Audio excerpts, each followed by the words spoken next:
आप सभी विद्यार्थियों का इस YouTube चैनल रामजीलाल क्लासेस में स्वागत है। पिछले वीडियो में क्लास 12th में हमने बात की थी वैद्युत ध्रुव के अक्ष पर वैद्युत क्षेत्र की तीव्रता, और वो तीव्रता निकल कर आई थी E बराबर 1/4 पाई एप्सिलॉन नॉट 2p/r³। ये तीव्रता हमने कहाँ निकाली थी? वैद्युत ध्रुव की अक्षीय स्थिति पर। उसी के आगे हम चलते हैं। आज हमें निकालनी है वैद्युत ध्रुव की अक्षीय स्थिति पर वैद्युत क्षेत्र की तीव्रता। कैसे निकालते हैं? अगर ये अक्ष पर तीव्रता आपने अच्छे से देखी है या नहीं देखी है तो इस वीडियो को देख के आएंगे तो अक्ष पर तीव्रता आपको बहुत अच्छे से समझ में आएगी। प्रश्न क्या आता है कि वैद्युत ध्रुव की अक्षीय स्थिति पर उत्पन्न वैद्युत क्षेत्र की तीव्रता का व्यंजक लिख लेते हैं। प्रश्न वैद्युत द्विध्रुव की निरक्षीय को हम लोग इक्वेटोरियल पॉइंट कहते हैं। ये होता कहां है? ध्रुव से ऊपर होता है। इस निरक्षीय स्थिति पर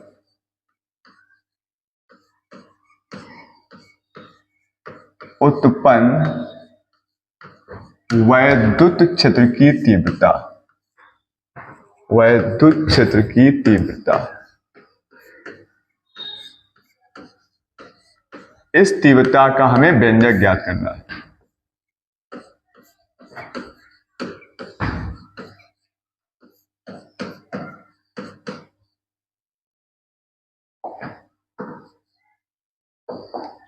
व्यंजक निगमित कीजिए। थोड़ा सा हमें समझना पड़ेगा फिर से एक बार कि वैद्युत ध्रुव क्या था। अगर वैद्युत ध्रुव आपको याद हो तो हमने उसे बताया था आपको कि अगर दो आवेश हैं और दोनों आवेशों के परिमाण समान हैं, आवेशों के परिमाण क्या थे? समान थे। अगर Q एक है तो दूसरा भी Q है, लेकिन की प्रकृति कैसी थी? वो प्रकृति थी विपरीत। अगर एक माइनस का है तो दूसरा प्लस का है। अगर ऐसे दो आवेश हैं और एक दूसरे से अल्प दूरी 2l पर रखे जाते हैं तो ऐसे निकाय को नाम दिया गया था वैद्युत द्विध्रुव। इस ध्रुव के हमने अक्ष पर यानी यहां कहीं पर हमने निकाली थी वैद्युत क्षेत्र की तीव्रता, जो आई थी E बराबर 1/4 पाई एप्सिलॉन नॉट 2p/r³। आज हमें निकालनी है इस वैद्युत ध्रुव के निरक्ष पर वैद्युत क्षेत्र की तीव्रता। तो स्टार्टिंग कैसे करते हैं? स्टार्टिंग करनी है प्रश्न से। प्रश्न ने क्या कहा? एक वैद्युत द्विध्रुव। तो सबसे पहले हम बनाते हैं एक वैद्युत ध्रुव बना देते हैं। क्या होता है वैद्युत ध्रुव? आप देख चुके हैं। ये है वैद्युत ध्रुव कहानी कि एक दो आवेश होंगे, एक प्लस का होगा दूसरा माइनस का होगा। आइए देखिए, ये एक प्लस क्यू चार्ज है या माइनस की जो भी मानना हो, ये दो आवेश हैं, दोनों के परिमाण समान हैं। अगर एक को हम निगेटिव कहेंगे तो दूसरे वाले को पॉजिटिव कह देते हैं। अब इनकी जो प्रकृति है वो हो गई विपरीत। ये समान परिमाण के हैं और विपरीत प्रकृति के हैं। इनके जो बीच का डिस्टेंस है, ये डिस्टेंस, ये हम लोग क्या मानते थे? 2l मानते थे। इसको मानते थे 2l। ये डिस्टेंस हो गई 2l। अब इस ध्रुव का एक मध्य बिंदु लेते थे दोनों के जस्ट बीच में। वो मध्य बिंदु हमने कह दिया यहां पर, मान लीजिएगा इस पॉइंट पर O बिंदु है। यहां पर हमने एक A पॉइंट दे दिया और इस जगह पर B पॉइंट दे दिया। अब इस मध्य बिंदु जब बांट देंगे तो दूरी जो है वो डिवाइड हो जाएगी। इतनी इधर l हो जाएगी बीच से और इधर की दूरी ये l हो जाएगी। हमें निकालना कहाँ है तीव्रता? हमें निकालनी है निरक्ष पर। निरक्ष कहाँ होता है? ध्रुव से ऊपर होता है। तो यहाँ कहीं हमने एक पॉइंट ले लिया, हमने कह दिया ये निरक्ष का पॉइंट है, और इस जगह तक की दूरी जो आप लेते हैं उसको हमने मान लिया वो दूरी, उस दूरी को हम R मान लेंगे। यहां से ये दूरी, इस ध्रुव के मध्य बिंदु O से R दूरी पर हमने मान लिया यहां पर एक बिंदु P है और इस जगह है निरक्ष जहां पर निकालनी है हमको वैद्युत क्षेत्र की तीव्रता। अब तीव्रता निकलती कैसे है, तीव्रता कैसे ज्ञात करते हैं, तो इसके लिए कंडीशन हमने पढ़ रखी थी, किसी पॉइंट चार्ज की वजह से r डिस्टेंस पर जो तीव्रता निकलती है, इलेक्ट्रिक फील्ड निकलती है, उसका फॉर्मूला था E बराबर 1/4 पाइथन नॉट Q/r²। इस फार्मूले से इलेक्ट्रिक फील्ड निकालते हैं। अब इसमें है क्या, Q है और R है, यानी आवेश और दूरी, आवेश और उस आवेश से वहां तक की दूरी जहां तीव्रता आपको ज्ञात करनी है। तो यहां आप देख रहे होंगे इस वैद्युत में दो आवेश दिखाई पड़ रहे होंगे, एक प्लस Q चार्ज, एक माइनस Q चार्ज। अब जब दो आवेश हो गए तो दो आवेशों की वजह से दो इलेक्ट्रिक फील्ड बन जाएंगी। ये प्लस चार्ज भी इस पॉइंट P पर इलेक्ट्रिक फील्ड बनाएगा, ये माइनस Q चार्ज है, ये भी इस पॉइंट P पर इलेक्ट्रिक फील्ड बनाएगा। कितनी बनाएगा, तो ये डिपेंड करेगा इसकी डिस्टेंस क्या है, कहां से कहां तक, जिस आवेश से आप निकालने जाओगे और जिस डिस्टेंस पर निकालना है, जिस पॉइंट पर निकालना है, वहां तक की आपको डिस्टेंस पता होनी चाहिए। ये R डिस्टेंस क्या होती है, आवेश से वहां तक जहां आपको तीव्रता ज्ञात करनी है। तो हमें इस प्लस Q चार्ज से पॉइंट P तक की डिस्टेंस पता करनी पड़ेगी। तो कैसे पता करते हैं, देखिए हम डिस्टेंस ले लेते हैं यहां से, इस पॉइंट P से इस प्लस Q चार्ज तक, ये डिस्टेंस चाहिए हमको। अगर इस डिस्टेंस को ज्ञात करना है तो आप देख सकते हो ये एक ट्राइंगल बन रहा है, एक त्रिभुज बन रहा है इस टाइप का। इस डिस्टेंस को हमने R कहा है, ये यहां से यहां तक डिस्टेंस क्या है, L देख रहे हो आप नीचे है, और ये डिस्टेंस आपको निकालनी है। ये बन रहा है समकोण त्रिभुज, इसका नाम यहाँ P पॉइंट है, ये O पॉइंट दिया गया है और ये आपका B पॉइंट दिया गया है। अब अगर इसमें आप समकोण त्रिभुज में पाइथागोरस थ्योरम लगाएंगे तो पाइथागोरस प्रमेय कहती है कर्ण वर्ग बराबर लंब वर्ग धन आधार वर्ग। अब इसमें कर्ण आपको निकालना है, कर्ण जो आपका B से P तक है, BP², यानी BP का मान आपको निकालना है, और लंब आपके पास ना है R है, चूंकि ये आप एंगल बनाएंगे, यहां से एक एंगल ले देंगे, इस एंगल को आप थीटा कह सकते हो। जब ये एंगल थीटा बन जाएगा तो थीटा के सामने वाली भुजा बन जाएगी लंब। तो यहां जब लंब का मान रखेंगे तो क्या कर देंगे R, तो हो जाएगा R² प्लस आधार स्क्वायर, आधार क्या इसका L है तो L²। यहां से इसका स्क्वायर आएंगे तो BP की वैल्यू आ जाएगी, स्क्वायर रहेगा रूट लग जाएगा, रूट R² प्लस L²। तो इस प्लस Q चार्ज से इस P पॉइंट तक की डिस्टेंस बन गई, वो डिस्टेंस बन गई root R² plus L², R² plus L²। आप समझने वाली बात यह है कि जो प्लस Q चार्ज है, इस प्लस Q चार्ज की वजह से इलेक्ट्रिक फील्ड कहां बनती है, बाहर की ओर बनती है। आप पढ़ सके तो इस इलेक्ट्रिक फील्ड कहां जाएगी, बाहर की ओर जाएगी। इसको हम E1 कह सकते हैं, क्या कहते हैं, E1। अब दूसरा नेगेटिव चार्ज है, ये आवेश भी यहां विद्युत क्षेत्र बनाएगा, तो इसकी भी यहां विद्युत क्षेत्र निकालने के लिए फॉर्मूला क्या, 1/4 पाइथन नॉट Q/r², यानी Q और R। तो इस आवेश से यहां तक की दूरी आपको पता करनी पड़ेगी। तो देख लीजिए जरा, ये दूरी आपको चाहिए होगी, ये पॉइंट P तक की। अब यहां भी एक एंगल बन रहा है, अगर इस एंगल को आप थीटा कह देते हैं तो ये भुजा बन जाएगी कर्ण, ये भुजा है लंब और ये भुजा क्या है, आधार। इस त्रिभुज में जैसे आधार L था, लंब R था, ठीक उसी प्रकार से इस त्रिभुज में भी आधार आपका L है और लंब आपका R है। तो सेम यही कर्ण आएगा, यानी AP का मान भी क्या आएगा, रूट R² प्लस L²। ये आपका एक फिगर बन के तैयार होता है, इसी के अकॉर्डिंग आपको निकालना है वैद्युत क्षेत्र की तीव्रता। अगर आपको समझ में आया है तो बहुत अच्छी बात है, वरना एक बार आप इसको और देखिए अच्छे से, क्योंकि चित्र समझना बहुत जरूरी है, तभी आप डेली समझ पाएंगे। हमने कहा कि एक लिया हमने वैद्युत ध्रुव, वैद्युत ध्रुव कंडीशन क्या थी, वैद्युत कंडीशन थी दो चार्ज होते हैं, दोनों के परिमाण समान होते हैं, प्रकृति विपरीत होती है, अगर एक माइनस का है तो दूसरा प्लस का है। फिर हमने कहा इसका मध्य ले लिया हमने O, इस पॉइंट को A नाम दिया गया, इस पॉइंट को B नाम दिया गया। टोटल डिस्टेंस L थी तो इसको आधा आधा डिवाइड कर लिया गया, इतना यहां से ये डिस्टेंस L कह दी गई, ये डिस्टेंस L कह दी गई। टोटल क्या थी? 12 थी। हमें तीव्रता निकालनी थी, कहाँ? निरक्ष पर निकालनी थी। तो निरक्ष पर एक पॉइंट ले गए हम ऐसे, यहां पर एक पॉइंट P नाम दे दिया। इस पॉइंट P पर निकालनी थी इलेक्ट्रिक फील्ड। इलेक्ट्रिक फील्ड निकालने के लिए हमें इस आवेश से यहां तक की दूरी चाहिए थी। तो दूरी ज्ञात करने के लिए ये हमने ले लिया समकोण त्रिभुज और इस एंगल को मान लिया था थीटा। इससे हमने क्या किया? इसमें लगा दी एक प्रमेय, इस B बिंदु से O और B में समकोण त्रिभुज पाइथागोरस प्रमेय। तो ये डिस्टेंस आपकी निकल के आ गई थी √r² प्लस L²। अब हमने कहा ये प्लस क्यू चार्ज है, तो प्लस क्यू चार्ज की वजह से जो इलेक्ट्रिक फील्ड बनती है वो बनती है बाहर की ओर।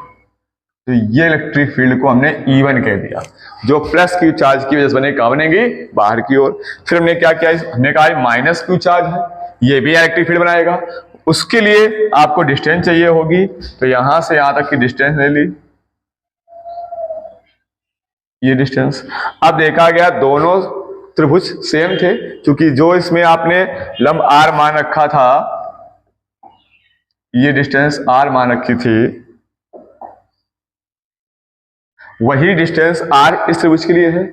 जैसे L यहां था वैसे L यहां है, तो इसका भी वही कर्ण आता है, और वो कर्ण आया था आपका √r² प्लस L²। अब ये माइनस क्यू चार्ज है, इसकी वजह इलेक्ट्रिक फील्ड कहां बनती है? अंदर की ओर बनती है। तो ये इलेक्ट्रिक फील्ड आपकी हो गई थी अंदर की ओर E2।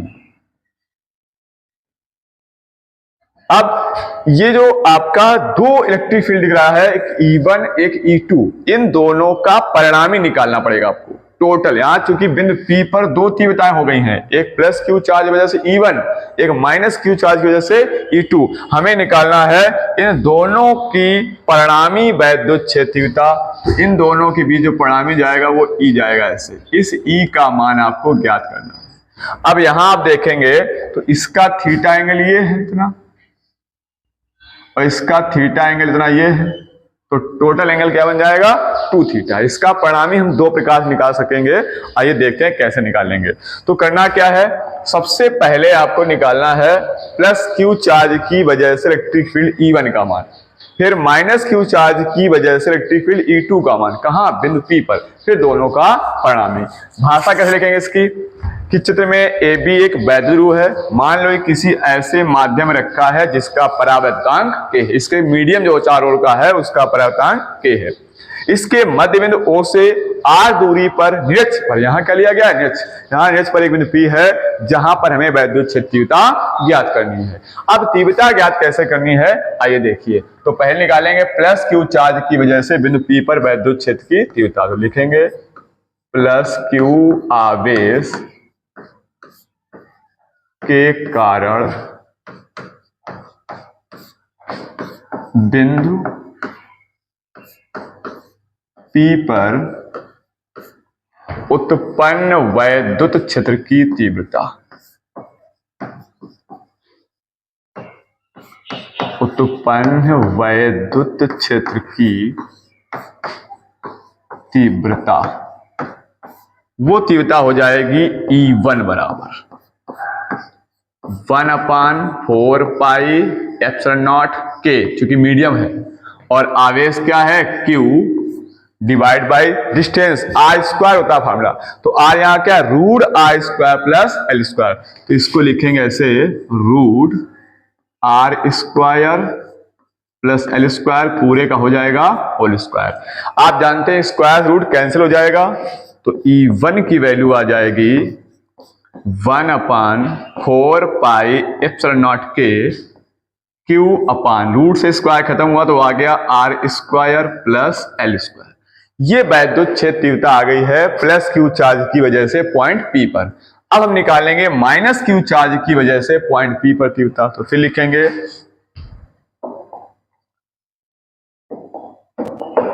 माइनस क्यू आवेश के कारण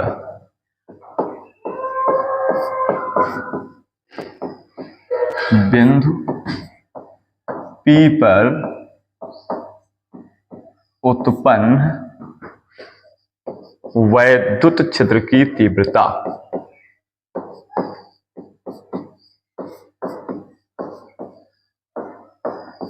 उसको हम क्या कहेंगे, E2 माने। तो इसको E1 मान चुके हैं, तो इसको क्या मान लेंगे, E2। E2 क्या हो जाएगी, कांस्टेंट तो वही रहेगा 1/4 पाई एप्सिलॉन नॉट के। आवेश क्यू हो गया, माइनस क्यू है तो अंदर की ओर हो गई है, चिन्ह नहीं लेना है, चिन्ह की वजह से दिशा लेनी है, चूंकि तीव्रता एक वेक्टर क्वांटिटी है। तो Q अपान डिस्टेंस क्या है, रूट वही दूरी है, root R square plus L square जो यहाँ थी।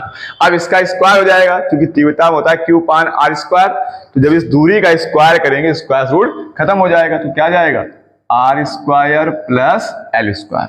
अब आप देख पा रहे होंगे कि जो वैल्यू E1 की आई है, सेम वही वैल्यू E2 की आई है। अब आपको देख रहा होगा कि E1 और E2 बराबर है। तो अगर E1 और E2 बराबर हैं, तो इसको हम लिख सकते हैं ऐसे, इस जगह पर कि E1 बराबर E2। अब दोनों तीव्रताएं बराबर हैं, तो इसको जो परिणामी तीव्रता जो E आएगी, इसकी वैल्यू क्या होगी। तो हमने पिछले वीडियो में बताया था कि दो वेक्टर क्वांटिटी का अगर आपको परिणामी वैल्यू निकालनी है, तो उसका फॉर्मूला था R बराबर root A square plus B square plus 2AB cos theta, ये फॉर्मूला था। यहां वेक्टर में 11th में आप पढ़ते हैं समांतर चतुर्भुज के सदिश योग का नियम। वहां A और B दो वेक्टर होते हैं, यहाँ A और B ना हो करके A की जगह आपका E1 वेक्टर है और B की जगह E2 है, और ये थीटा जो एंगल है वो E1 और E2 के बीच का एंगल है। यहां आप देख रहे होंगे कि E1 और E2 के बीच जो एंगल है वो थीटा, और थीटा में क्या हो जाएगा, 2 थीटा हो जाएगा। तो अगर यहां परिणामी तीव्रता निकालेंगे, तो बिंदु P पर लिखेंगे, बिंदु P पर परिणामी वैद्युत क्षेत्र तीव्रता हम यहां लिख रहे हैं कि बिंदु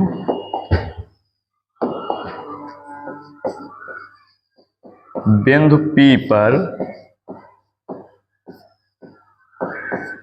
परिणामी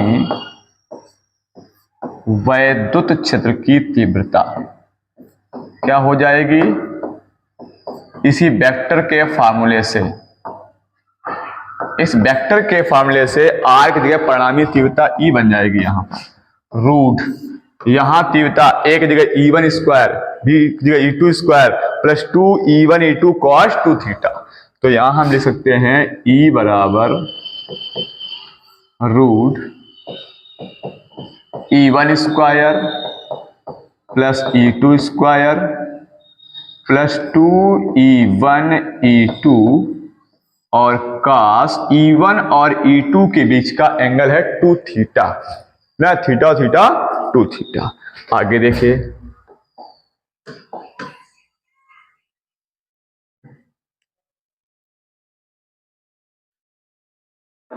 ध्यान दीजिए। अब E1 और E2 आप देख रहे हैं बराबर है, जो वैल्यू E1 की है वही E2 की है। तो हम E1 की जगह E2 या E2 की जगह E1 लिख सकते हैं। तो E बराबर लिख सकते हैं इसको हम रूट E1 स्क्वायर, हमने क्या किया, E2 की जगह E1 लिख रहे हैं, तो यहाँ E2 से क्या जाएगा E1, तो E1 square plus 2E1, E2 जगह भी क्या आ गया, E1 आ गया, और cos 2 थीटा। यहां ध्यान देंगे कि E बराबर रूट, एक E1 स्क्वायर ये लिखा है, E1 स्क्वायर ये लिखा हुआ है, तो एक E1 2E1 स्क्वायर बन जाएगा, तो ये ऐड हो जाएगा 2E1 स्क्वायर बन जाएगा, प्लस ये E1 इंटू E1 ये भी E1 स्क्वायर बन जाएगा, तो 2E1 स्क्वायर कॉस 2 थीटा। यहां देखिए, ये जोड़ने गलती ना करना कि 2E1 स्क्वायर ऐड हो जाए, यहां ये विजातीय पद जातीय पद नहीं है, यहाँ cos 2 थीटा लगा हुआ है, इसलिए 2E1 स्क्वायर को आप कॉमन कर सकते हो। तो आप लिख सकते हो E बराबर रूट 2E1 स्क्वायर कर लिया कॉमन, तो यहां बचेगा 1 प्लस यहां 2 स्क्वायर कॉमन हो चुका, तो क्या बचेगा cos 2 थीटा, cos 2 थीटा। यहां cos 2 थीटा का फार्मूला यूज कर लेंगे, वो फार्मूला लगाएंगे जिससे 1 कैंसिल हो जाए। तो हम लिख सकते हैं E बराबर root 2E1 square 1 plus cos 2 theta का फार्मूला लगा सकते हैं हम 2 cos स्क्वायर थीटा माइनस 1। यहां ये -1 + 1 कैंसिल हो जाएगा, तो बचे क्या, यहां बच के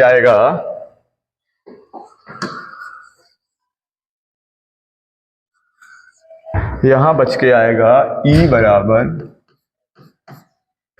रूट के अंदर हो जाएगा, ध्यान दें 2 और 2 को मल्टीप्लाई करें तो 4 हो जाएगा 4E1 square cos square theta, ये बचेगा रूट के अंदर। अब इसको बाहर निकालेंगे तो 4 तो 2 का वर्गमूल होता है, निकाल लिया, 4 से 2, E1 स्क्वायर से E1 आ जाएगा और cos स्क्वायर से cos थीटा आ जाएगा। समझने वाली बात एक ये है कि अगर आपने E1 की जगह E2 लिया है या E2 की जगह E1 लिया है, इसमें हमने देखा कि E2 की जगह E1 लिया, जहां जहां E2 था वहां E1 रख दिया, तो वैल्यू E1 में आ रही है। अगर E1 में आ रही है तो आप E1 का मान क्या रखेंगे, ये लिखा हुआ है 1/4 π के Q/r² प्लस L²। अगर मान लो आपने अपने तरह से E1 की जगह E2 लिया होता, E1 की जगह E2, तो यहाँ E2 हो जाता, हर जगह E2 आता तो यहाँ E2 आ जाता। अगर E2 आ जाता तो E2 को मान आप ये रख देते, तो इस मान और इस मान में कोई फर्क नहीं, दोनों मान कैसे हैं, बराबर। कहने मतलब ये हुआ कि चाहे यहाँ E1 आ जाए चाहे E2 आ जाए, कोई फर्क नहीं पड़ने वाला है, क्योंकि E1 और E2 के मान कैसे हैं, बराबर हैं। अब हम यहाँ E1 का मान रख देते हैं, तो आइए रखिए मान जरा, तो E बराबर 2 × E1, क्या है E1 की वैल्यू 1/4 π के Q/r² प्लस L², यहां रख देते हैं 1/4 πε0 के Q/r² प्लस L² इंटू क्या लिखा हुआ है, cos थीटा।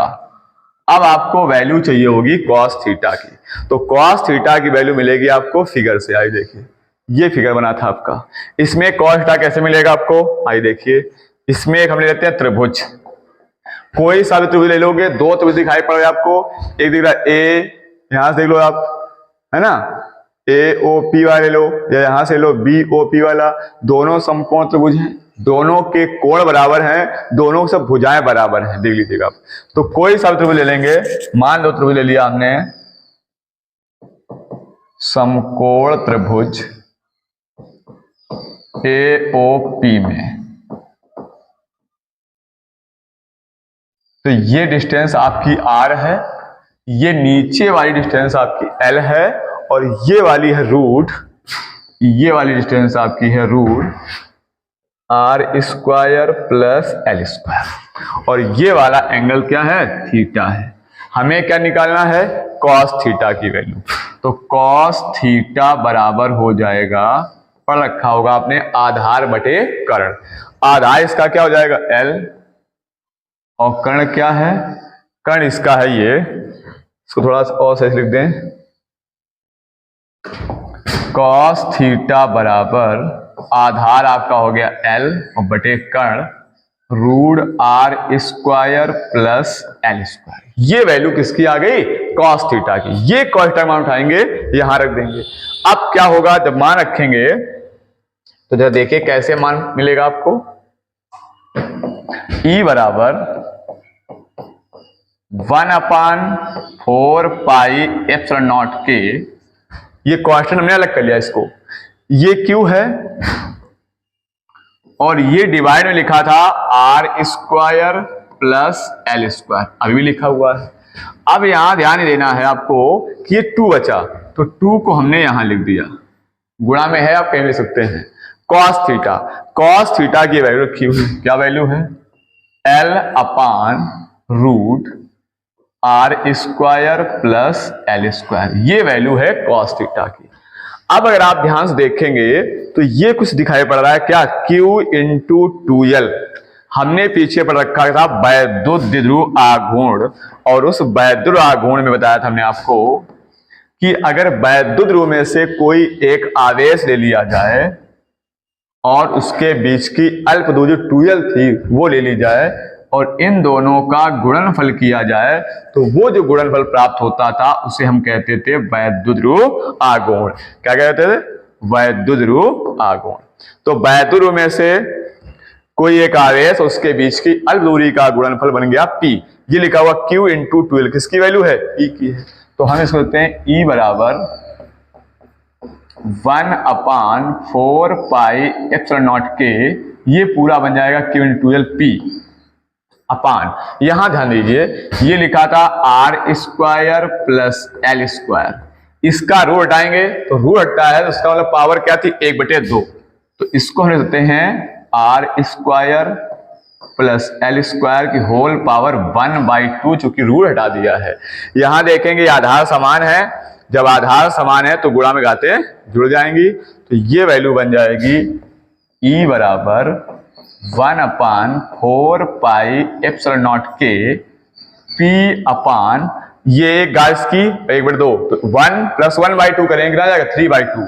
ये बन जाएगा R square plus L square की होल पावर 3/2। वैसे तो यही फॉर्मूला है, बट यहां पर एक कंडीशन बताई थी हमने, पिछले वीडियो में बताई थी, आपको याद होगा कि जब L जो था ये डिस्टेंस 2l जो दूरी थी वो बहुत छोटी थी, अल्प दूरी, और R दूरी है वो कहाँ है? उस प्रश्न में h तक थी और इस प्रश्न में क्या है? h तक है। R दूरी बहुत ज्यादा है और R की तुलना में L की वैल्यू बहुत छोटी है, बहुत अल्प है। इतनी अल्प है कि R के रिस्पेक्ट में L की वैल्यू बिल्कुल नगण्य है, ना के समान है। तो यहां हम लिख सकते हैं कि यदि L is very very less than R, R की तुलना में L का मान बहुत छोटा है, तो L टेंड्स टू 0, तो L की वैल्यू क्या हो जाएगी? 0 हो जाएगी। अगर यहाँ 0 रख देते हैं तो E बराबर हो जाएगा 1/4 pi epsilon naught K P अपान R स्क्वायर प्लस L की वैल्यू यहाँ क्या हो जाएगी? 0 हो जाएगी, होल पावर हो जाएगा 3/2, और इसको हम लिख सकते हैं E बराबर 1/4 pi epsilon naught K P अपान, ये 0 खत्म हो जाएगा, ये घात यहाँ आएगी तो 2 घात कट जाएगी, तो क्या बचेगा? R3। ये आ जाएगी वैद्युत क्षेत्र तीव्रता कहां पर? H पर। और इसमें भी आप जानते हैं कि अगर माध्यम वायु अथवा निर्वात है तो उसके लिए आप जानते हैं माध्यम का जो परावर्तनांक K होता है इसकी वैल्यू होती है 1, और अगर यहां कर देंगे 1 तो E का मान आ जाएगा E is equal to 1/4 pi epsilon naught P upon R3। ये तीव्रता कहां आ गई? निरक्ष पर आ गई। अक्ष पर क्या थी? 2P अपान R3, यहां क्या है? P अपान R3, यानी इस वाली तीव्रता से वो तीव्रता कितनी थी? 2 गुनी थी। अक्ष वाली तीव्रता निरक्ष वाली तीव्रता से कितनी होती है? 2 गुनी होती है। इसके लिए ये तीव्रता आई है और अक्ष के लिए आई थी E बराबर 1/4 pi epsilon not 2P upon R3। ये दोनों में डिफरेंस आया है, यहां निरक्ष पर निकाली है और पिछले प्रश्न में निकाली थी अक्ष पर।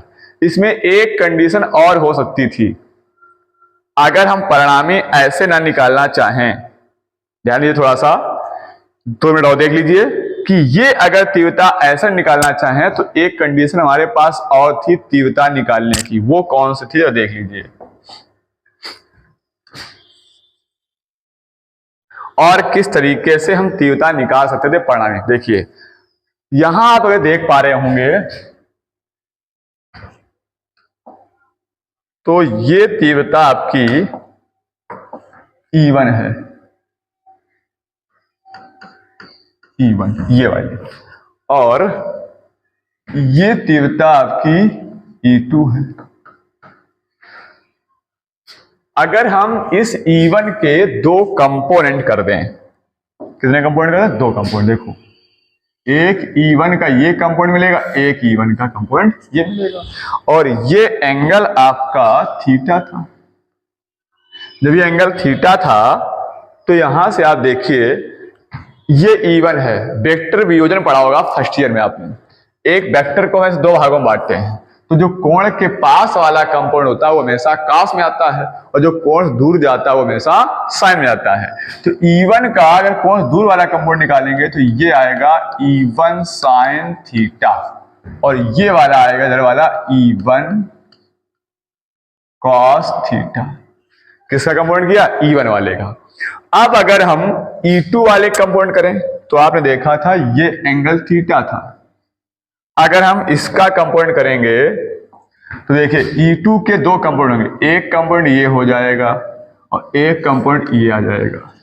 जो ये कंपाउंड आएगा वो कोण से दूर है, तो E2 का कोण से दूर वाला बन जाएगा E2 sin थीटा, और ये वाला बन जाएगा E2 cos थीटा। आप जरा ध्यान दीजिए, E1 और E2 के मान बराबर आ रहे थे। आप देख रहे जो E1 का मान था वही E2 का मान था, तो ये E1 sin थीटा और E2 sin थीटा बराबर आएंगे, और दोनों हैं अपोजिट डायरेक्शन में। तो जब परिणामी निकालेंगे तो अपोजिट डायरेक्शन में आधा परिणामी थीटा घट जाती है, तो इसको इसको घटाओगे दोनों वैल्यू सेम, तो ये हो जाएगा 0, या ये समझ सकते हो इससे ये कट जाएगा। अब इधर देखो, ये E1 cos थीटा, ये एक E2 cos थीटा है, तो इस बिंदु P पर जो परिणामी आपको मिलेगा, तो परिणामी तीव्रता आपको क्या मिलेगी? E बराबर, ये दोनों एक ही डायरेक्शन में है, कौन? E1 cos थीटा और E2 cos थीटा। तो हम लिख सकते हैं इसको E1 cos theta plus E2 cos theta. अब E1 और E2 के मान आप देख रहे हैं कि बराबर है। E1 E2 के बराबर, अगर यहाँ E2 जगह E1 रख देंगे तो ये भी बन जाएगा E1 cos थीटा, क्योंकि आपको पता है E1 बराबर क्या है? E2 है। तो या तो आप E1 की जगह E2 ले लो, या E2 की जगह E1 ले लो। तो अगर हम ऐसे लिख दें इसको, E1 cos theta plus E2 का मान E1 रख दें, E1 cos थीटा, तो ये आ जाएगा E बराबर एक E1 cos थीटा और एक E1 cos थीटा, ये बन जाएगा 2E1 cos थीटा। यही परिणामी तीव्रता इसमें भी आई थी, आप देख सकते हैं, ये निकल के आई थी 2E1 cos थीटा आई थी। तो आप या तो इस वेक्टर के फॉर्मूले से यहां से ऐसे निकाल लें, या आप सदिश वियोजन करके परिणामी निकाल लें, तब भी ऐसे निकाल सकते हैं। ये एक आपके पास दूसरा तरीका है, मेथड है इलेक्ट्रिक फील्ड का परिणामी यहां निकालने का। जो आपको बेस्ट लग रहा हो, ये लगे बेस्ट तो इसको कर सकते हो, ये बेस्ट लगे तो इसको कर सकते हो।